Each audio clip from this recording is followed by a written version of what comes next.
This term now that's kind of like needs to be talked about, the subject of messengers. And the reason why I thought it's quite an interesting one, it's how it has filtered itself into all spaces. You hear it in the New Age. You hear people saying that they saw a being of light that came up before them. You heard it when Satanists, former Satanists, came out of thinking. And the guy from Cape Town, was he from Cape Town? Yeah, the guy from the Church of Satan. When he came out, he said he saw an angel of light came up to him and showered him with love. And so this term of angel or messenger has become broader than the Bible subject. And so it's not new. But you'll remember even by the period of 600 AD, by Muhammad's time, you have the very same thing, messenger, come up within the framework of angel Gabriel. Is that he has this angel who comes, chokes him out while giving him the message from God. Some like that. But you can see within that behavior, like, what is going on here? And then now you have it within the African spirituality crew. They have easy tool and all these things. It's practically the same, is that it's a sent one, or a person who is sent a message. That message mostly translates to them having to be initiated into the spirit, into that particular spirit that is now bringing them forward, and devote their life to that thing. So I wanted to talk, you can see why I wanted to talk about this idea, these messages. Now, there's a lot of supposed baby Christians. I don't know if they are Christians. I don't know. I don't know what they've given themselves to. There's a lot of people that just all of a sudden come up with visions, all directions. These visions, and the thing that's alarming is how these visions contradict the Bible. It's just very, very interesting that that's just exactly what you see. If you go to Corinthians, the book of Corinthians actually warns concerning what happens in the last days when you now have a demonic figure, Satan, portraying himself as an angel of light. And it tells you what it is that he preaches when he comes as Satan, but as an angel of light. It says he becomes a minister of righteousness. And so,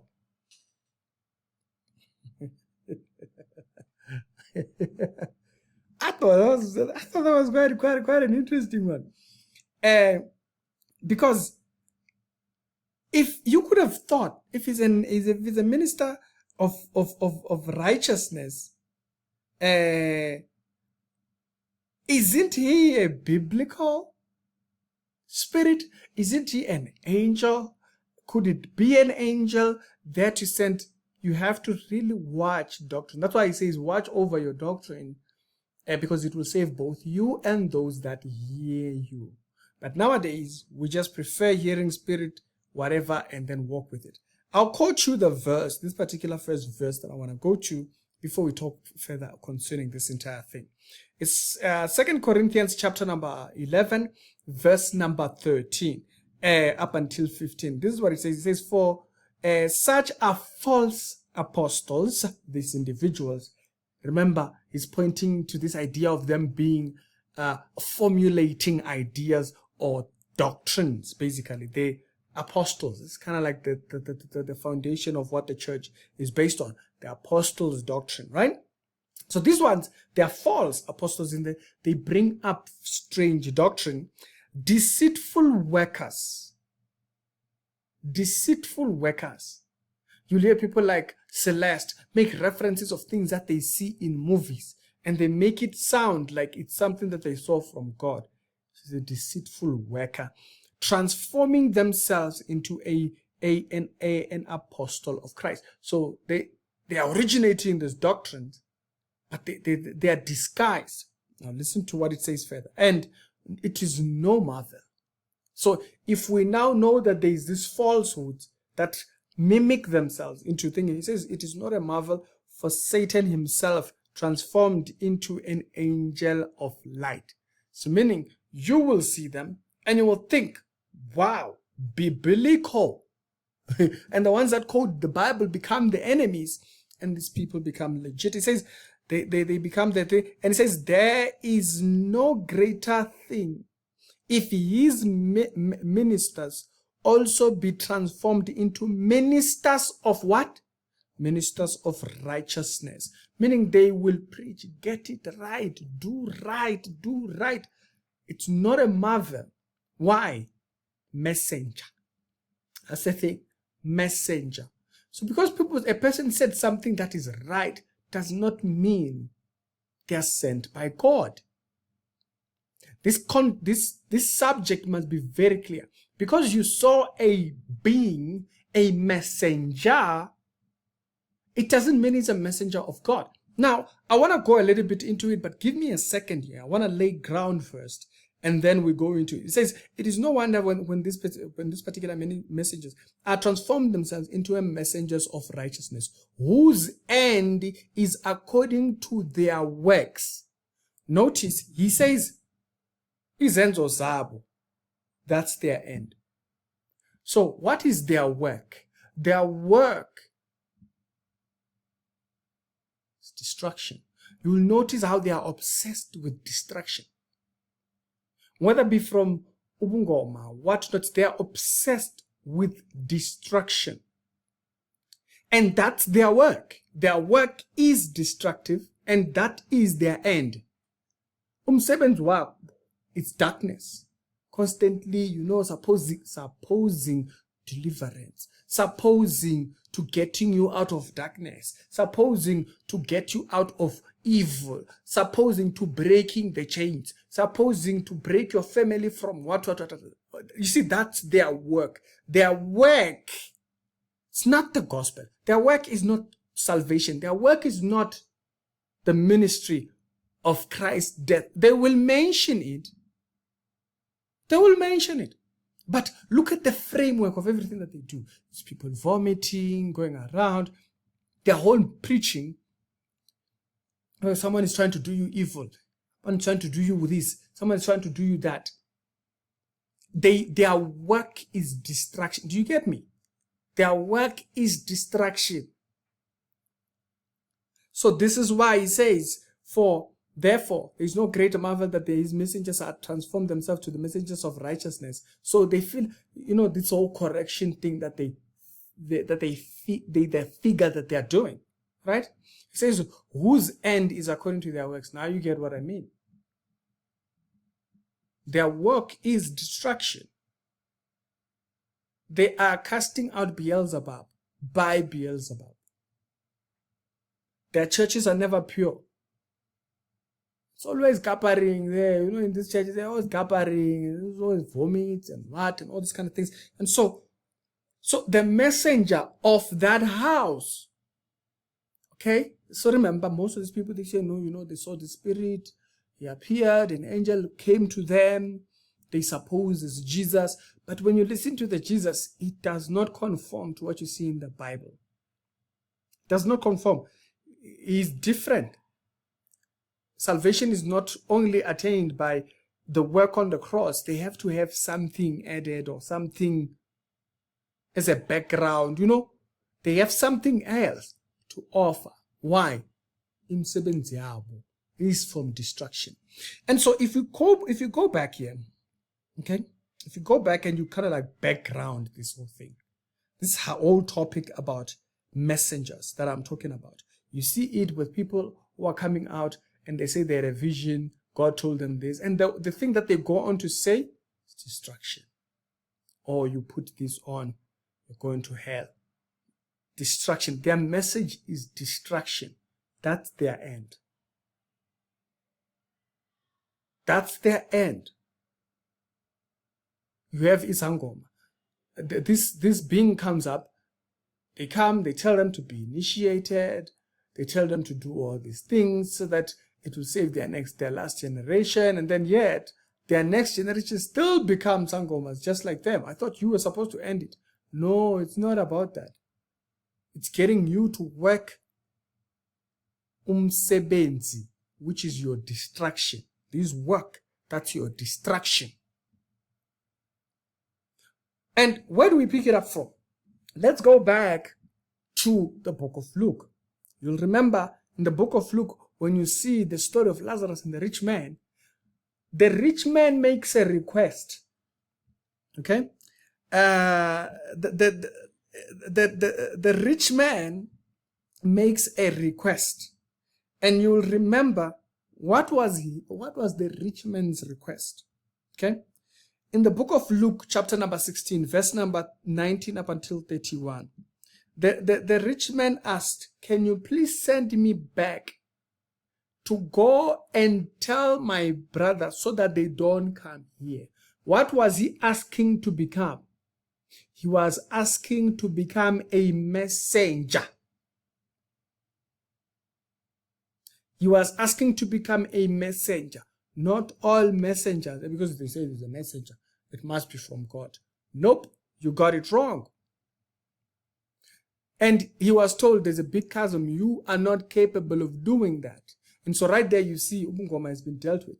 God does not use humans within that space as messengers.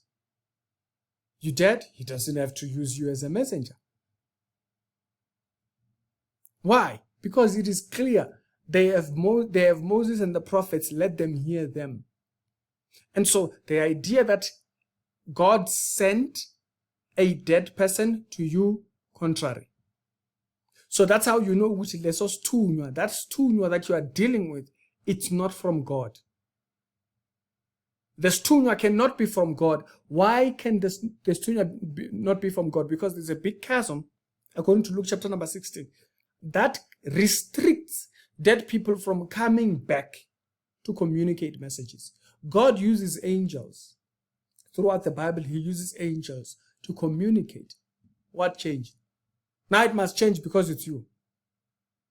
Must be your grandmother. Must be... No, that's not how it works here. That's not how God communicates. And so because now already we are now opening new panels or new channels of what a messenger is. Now, let's get this context properly here.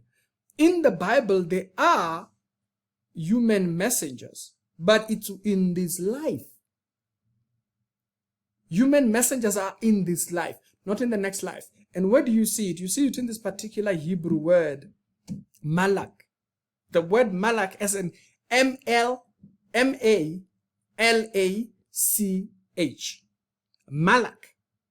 It's the Hebrew word that appears a couple of times. I'm gonna phrase for you 3 areas where it actually appears. In 1 Kings chapter number 19, verse number 2, in Haggai chapter number 1, verse number 13, and also in Genesis chapter number 32, verse number 3. That's where you see this Hebrew word Malak. And the word Malak refers to human messengers. They were doing a work that you would see as angelic in nature. They were sending a message. They went to send a message. If you read and Jacob sent messengers, Malak, you may put it so, Malakim or whatever, ahead of him to his brother Esau in the land of that, and then he goes on, it tells you. So that's a side of a Malak or a messenger within this earthly life. In the next verse here, you have it in 1 Kings. It's in the context of 1 Kings chapter number 19:2. You see, Jezebel sent a Malak or a messenger to Elijah, saying, "So let the gods do to me and more." She sent a messenger. Okay, but where was it? In this life. In Haggai, the Lord's messenger. So you see here, the Haggai himself is the messenger from God, but where? In this life, the physical life. It's not, oh, he's dead, then he becomes a messenger. It's in this physical life. And that is the context which you see where the term a messenger and God's relationship and how that entire thing works, it's not when they are dead. They don't become messengers when they are dead. They are messengers when they are here. They are taking on this task of angel, of submitting a message or a messenger on this earth. They are not angelic by doing that. No. They're not somehow angels now because they are doing no. And so this is the context, is that an angel, this particular presentation, and also, by the way, the framework in which people mostly use this idea of messengers, or that these people that they are seeing are messengers and whatnot. Look at what the framework is in the Bible. That's my point. Because if you miss that, it creates all these other problems where you are willing to open up all these doors for something that is false and contrary. But if you read through this, when the rich man was in hell there, in Luke 16, he was told, you cannot be a Malak. You cannot be a messenger. Doesn't work like that. You cannot be a messenger when you are dead. And so we have to clear these doctrinal errors. These errors have become too popular, and unfortunately many people have not really asked themselves what is thinking. Within the context of a human being's life, they can be that when they are in this life. Being a messenger in this life. They don't become messengers after death. The Lazarus story shows you that. But again, many people are going to choose their own versions. But remember also, there is the messengers of righteousness. That's another version of Malak there, which is the diabolic ones. Because they will preach righteous. They will sound like righteous. But there will be elements of distraction, because remember, their end is their end is as it results into their work. It shows you where they are going. And so we must clear these things so that we do not have confusion, particularly in these areas. Not all messengers are biblical. Not all messengers are sent by God. It's important we see it. It's important we be clear on it. You saw a figure at night, or you saw an angel of light in the night, does not mean it's a biblical one. As you can see here, there can be some that are. The question is, what teaching do they bring? What message do they leave you with? What do they refer you to? Who are they? If you check here, you're not going to have a Malak, a person who was dead, come back to you. Not happening like that. It's a big chasm. This is a principle. It applies like physics.